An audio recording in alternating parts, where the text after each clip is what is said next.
Hello and welcome to my podcast, Restaurant Talk. My name is Gazwan. This is season 1, episode 1. Let's get started. So, what I want to talk about today is staffing. In the restaurant industry, it's been, I think, a little bit more difficult since COVID happened in the last couple of years. So, how staffing has changed the restaurant industry and what you can do in order to make sure you guys are hiring the right people, training the right people, making sure that they're taking care of your restaurant when you're there or when you're away. For me, I think probably one of the most important things is in the restaurant industry, um, making sure that you're hiring the right people. For me, what I always used to say is hire the personality, train the trade. So you can't teach someone to be nice. So we were always saying hire someone with a great personality. They're bubbly, they're energetic, they want to help people. The restaurant industry is a customer service oriented industry, and if you're not hiring the right people to take care of your customers, they're just not going to be there, and you're going to get bad reviews, and people are not going to come back. And we all know that if people come back, you're going to make money, and the reviews will go up, and you'll have a successful restaurant. So one of the things I really focus on is making sure that the personality is there. It's very easy to train someone, whether it's their server or a bartender or a host, but making sure they're happy, they're bubbly, they're taking care of the customers, speaking in the right voice, making sure that they're on time to make sure that the restaurant is ready to go when the customers do walk in the door. So hiring the personality, training was one of my biggest things that I trained about the restaurant industry. Secondly, is making sure that your servers are salespeople.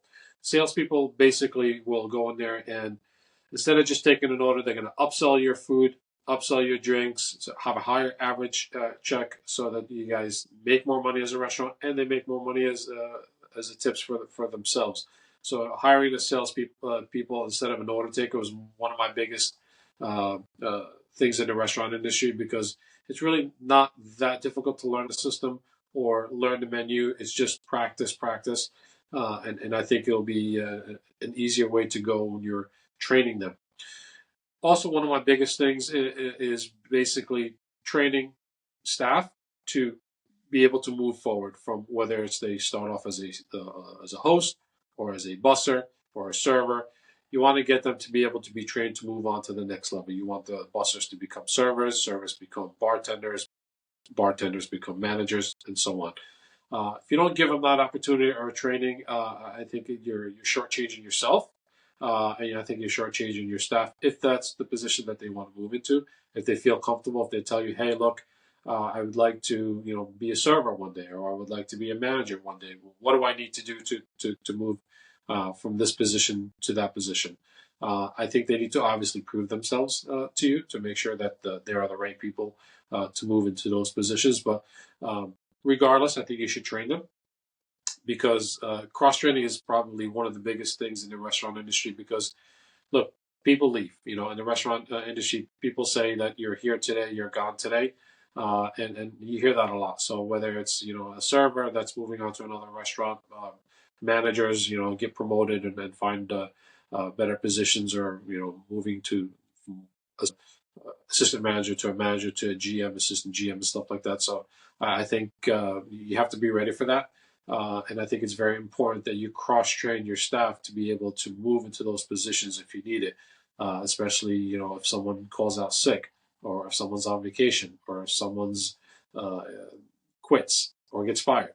Okay, so it's very important to get those roles, to get the servers, learning to be a bartender, busboys learning to be servers, hosts learning to be servers, or even from the back, you see some of the guys that are in the kitchen that always want to be a cook.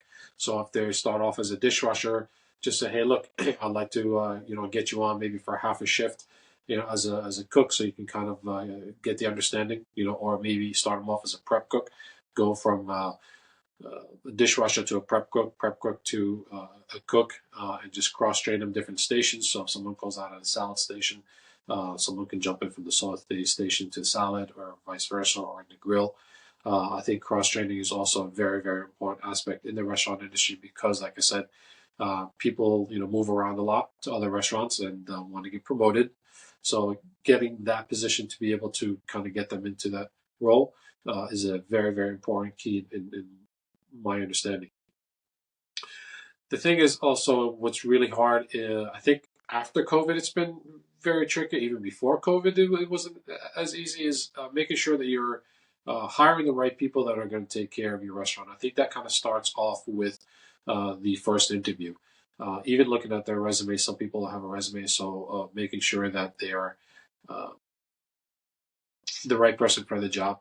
Even if they don't have that excellent skill or have a lot of skill in the restaurant industry, as long as they are uh, a good person, good-hearted, smiles, laughs, and basically can take care of some of the traits. You can train them, like I said. And the great thing about any job is you have time, and you let them know. Say, hey, we're going to give you 90 days. We're going to reevaluate you maybe once a month just to see how you're doing in that role.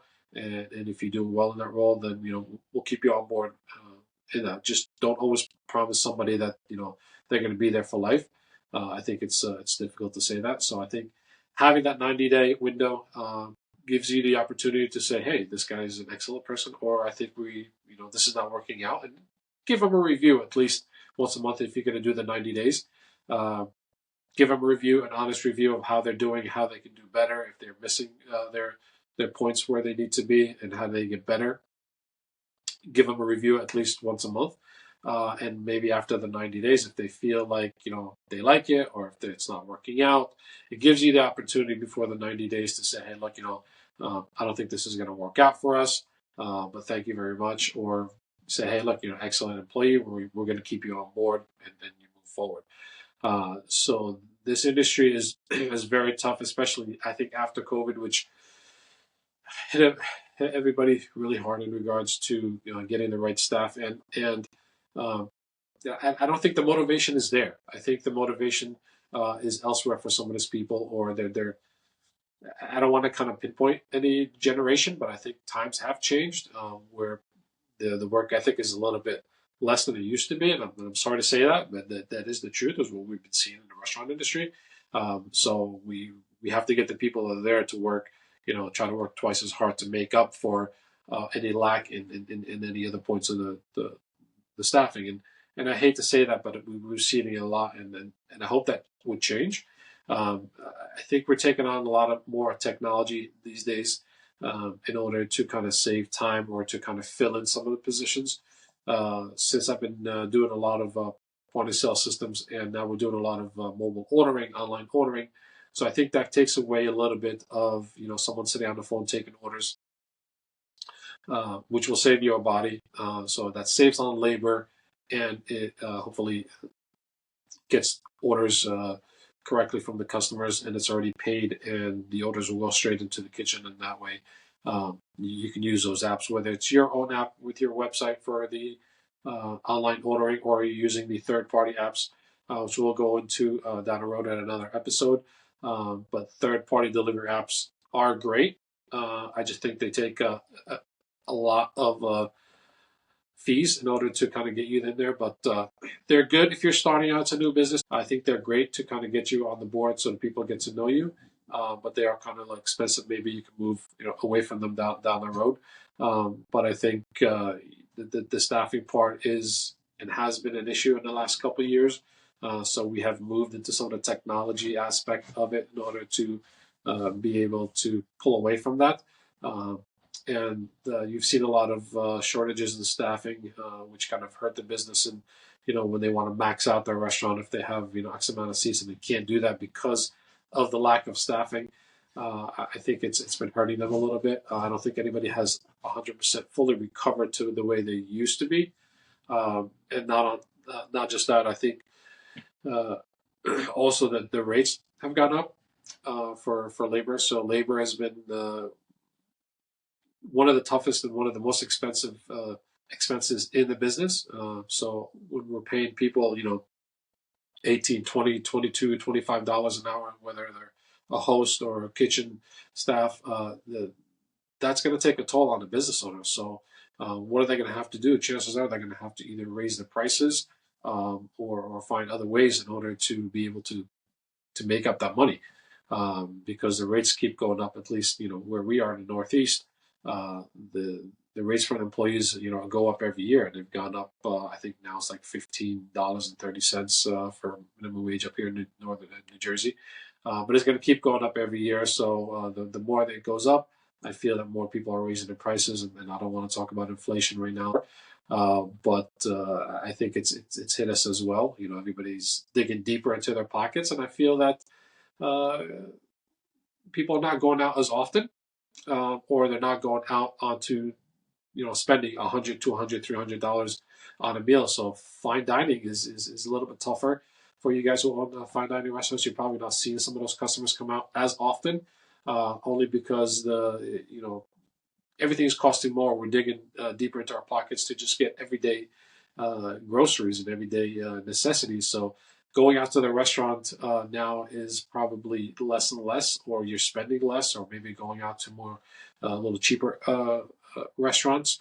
Or we're finding that a lot of these restaurants that we see will have specials, or they have three for $20, or happy hours, or late nights and stuff like that. So a lot of discounted days, or in order to be able to draw in some of those people that are not coming in as often. So I think the higher ticket average is a tougher market right now. So I feel that people will go out to a little bit lesser market maybe once, instead of if they're going out maybe twice a week, they may only go out once a week, or find a cheaper option to go to. So I think that's what's been a little bit difficult. But making sure that you have the right staff that's going to stay with you to keep the customers happy. When the customer's happy, they'll spend money. So getting that right at the door, making sure that you're hiring the right people, checking their resumes, making sure that the right staff for you. And if they're great, keep them. And if they're excellent, reward them. And I was always big on making sure that we're taking care of our staff, whether it's giving them a free meal. We used to do tickets and stuff like that to ball games, or small things like that. That when the liquor companies used to offer that in New Jersey, I don't think they do that as often anymore. But it could be just from you. You can offer them a meal. You can offer them a gift card to somewhere else or an event. But taking care of your staff, I think, should be your number one priority, because the staffing times right now has been so hard to get staff in, as well as keeping them and making sure that they're excellent staff that's going to take care of you and work harder. So I think the pool has been less. I think people moving out of the restaurant industry for whatever reason. I think the restaurant industry is not an easy industry. It's very time consuming, and you have your nights, weekends, holidays. That all consumes you as a server, as a bartender, as a manager, as an owner. I think that really just takes away a lot of your time. And I think people after COVID found other focuses, and whether it's like this, podcasting, or YouTubing, or working from home, or things of that nature. I think a lot of people that were able to work from home from other jobs have found some of those opportunities to be able to at least part-time work from home. So finding the staff that we need in the restaurant industry has been less, and it's a less of a pool to pick from. So I feel that making sure that you when you get the right people, you keep them and reward them, and making sure that they're happy to stay with you. And we'll get into another episode about if you don't keep them happy, what will happen besides leaving. And I think that's also a very big episode we'll talk about down the road. But I think right now your main focus is to making sure that you're hiring the right staff and keeping the right staff. I think it's imperative. I don't think it's going to go away anytime soon. So I feel that the one thing that we need to do is making sure that the staff that we have is happy and taken care of. The other thing is what we have seen a lot is that people will bring in their friends or their families instead of going out and spending money on those like Indeed or ZipRecruiter or any of those other employment agencies, which after a while can get costly. You can do it on a daily basis, you can do it on a monthly basis, but at the end of the day, it can get costly. So reward some of your employees if they bring somebody in. Maybe give them $50 if they bring someone that stays there that 90 days. At least they bring in their friends, and they're not going to bring someone that they know they're not going to work well with, or a family member. So I think going that route to help out instead of going out and spending the money on those big companies, which can get costly. I think it's a good route to go to, and it makes them feel good about themselves to bring in some of their friends or families to work with them. and it gives them more of that the family community to be able to work well together, commute maybe together, and be able to maybe move up within the company, and maybe down the road if you happen to open up another restaurant and grow as a business owner, then you have the ability to move staff from restaurant to restaurant and promote people that way. And I think that will help their morale, help uh, their ego as well to say, hey, look, I got promoted, I'm moving up in the world. And I think this restaurant industry is very easy to get to that point. But I think that you need to help the staff to get to that level. And I don't think we do that enough in the restaurant industry. To be honest with you, uh, I think we're just moving too fast all the time, and I don't think we stop. And I don't want to say stop and smell the flowers, but I know it's tough. I've been in it, and I've worked 60, 70, 80 hours a week. I owned a restaurant while I was an assistant director of food and beverage, and it's not easy, guys. It's a very brutal industry when you really come down to it because of the time and the hours and so much that you're away from home. But it can also be very rewarding. I moved around in so many different properties and got to see, the grass was greener on the other side or wasn't greener on this side. But I felt like, it's what I wanted to do. And when I moved from location to location, I always made sure that I did something to make sure that, I left my stamp, whether it's creating a new wine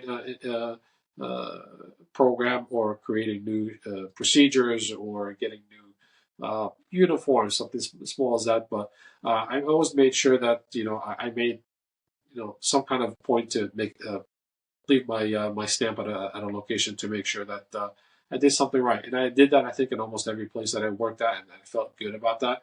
I've even gone back to one of my places that I used to work at, and I still see some of the procedures and things that I left that are still there. So that makes me feel good about knowing that what I did and what I left, left the mark in that restaurant, and it felt good.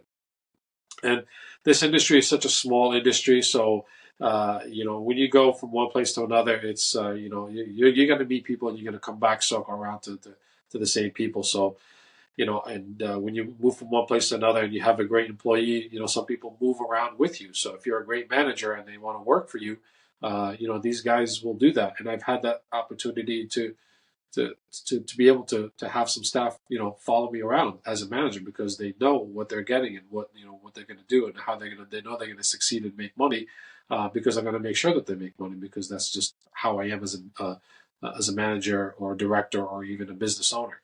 So I think when you keep your staff happy, they will follow you around. They will be loyal to you, whether you're a business owner or a manager.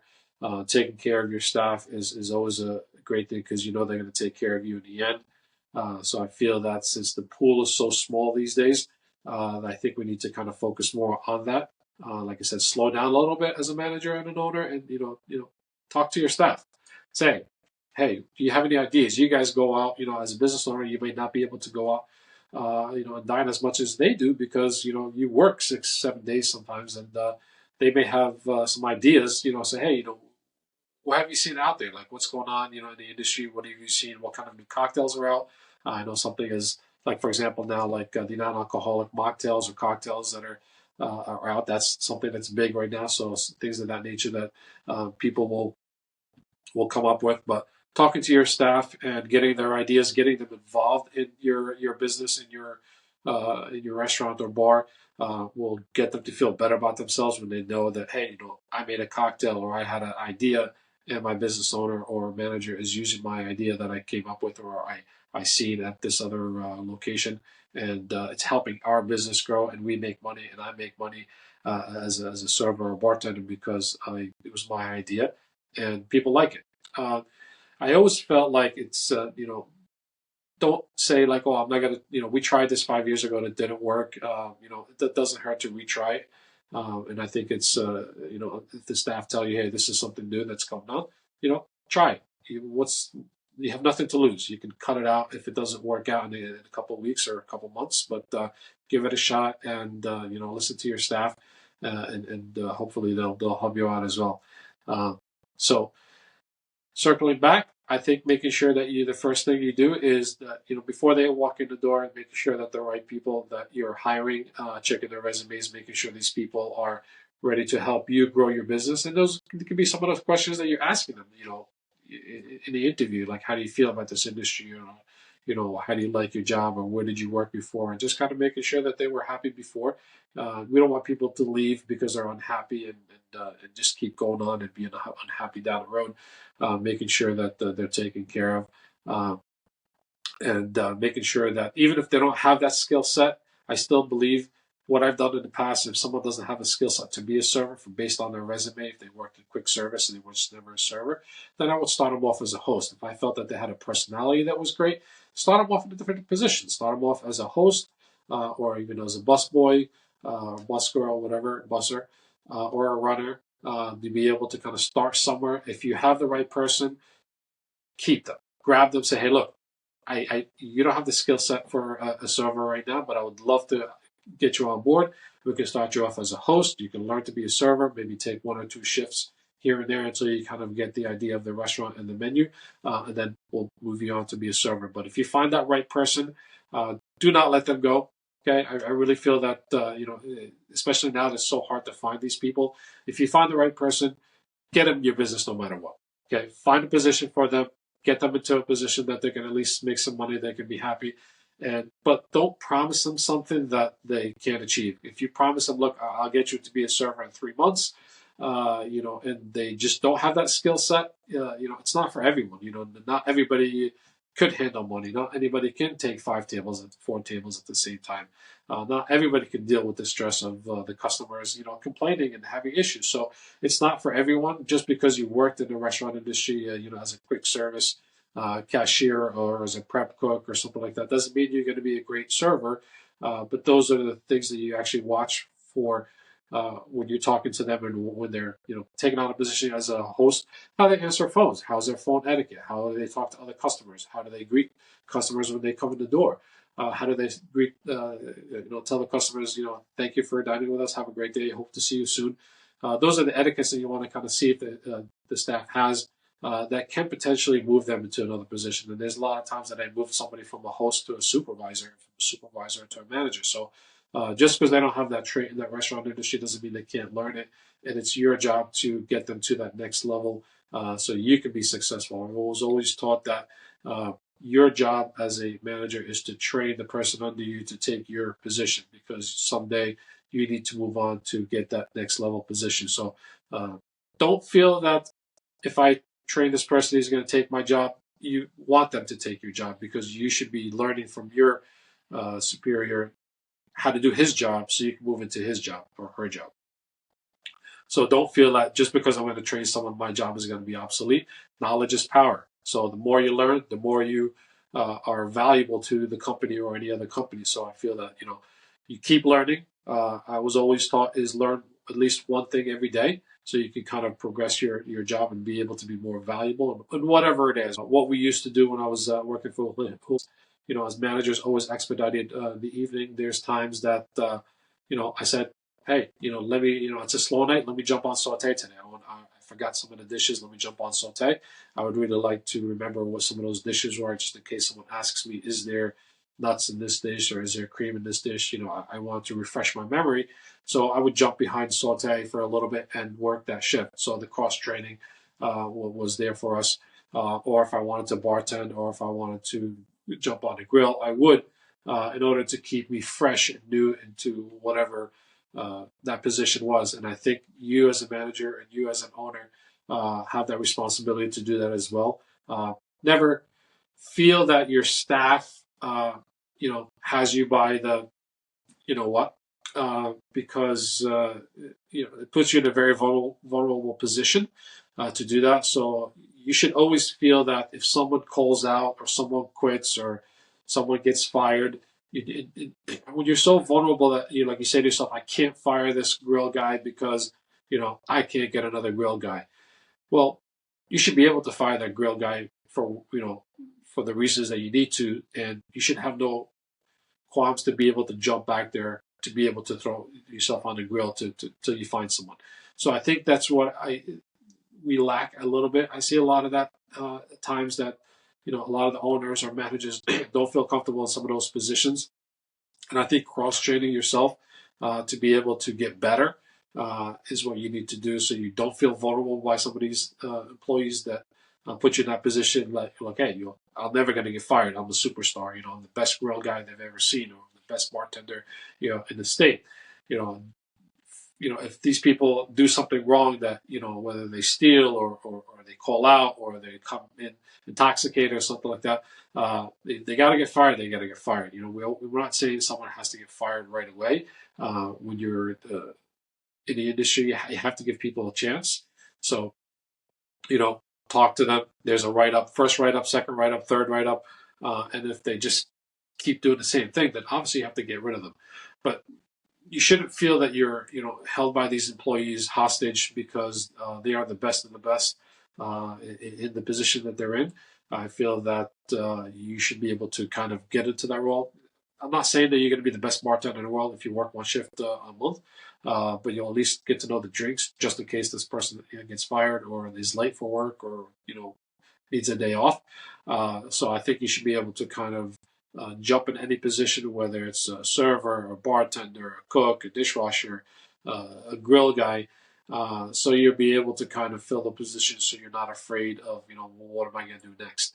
And not just for you, but like I said, making sure that you have staff available to do that and do it on a slow day. Say, hey, if it's a Sunday or a Monday or a Tuesday, just say, hey, John, why don't you jump on, sautés, and I want you guys switch for the day, and let's see if you can figure it out, or you can learn from the other guy to be able to, work that position for the day. If you do that, I think your restaurant will be so much better off, and when you're cross training, because it makes you much more flexible to be able to move people around and not be held hostage by the lack of employees that we have coming in through the door, unfortunately, and so you're at least at peace. And you don't have to worry about, please don't call out sick. Please don't call out sick today or get fired because, I need you. So you should be a little more flexible to be able to jump in those positions just in case you need to. So I think it helps you out as well as a manager and as a business owner. I think it's necessity to be able to fill those positions, and so you're not sick and tired of thinking about I can't have this person get fired, but I can't lose them. So I think it's not as hard as we want to make it seem. I think it's much easier. I think we need to kind of open up our eyes a little bit more and really focus on, like I said, the hiring the right people. Retraining is very important. If someone's not doing a job, retrain them in that position. If they feel that they can't do that position, then maybe jump them back into a lower position. Or if you really have to terminate them, then you have to terminate them. It is what it is. You just have to move forward and plan for that.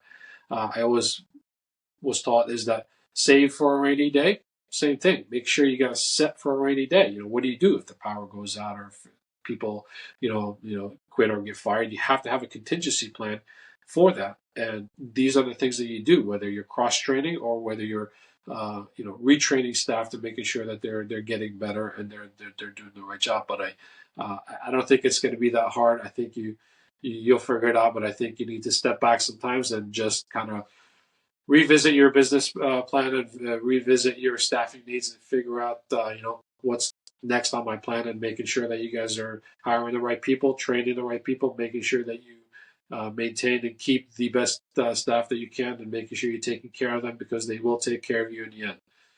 That's my thought for the day. Thank you very much for watching. See you next time. Take care.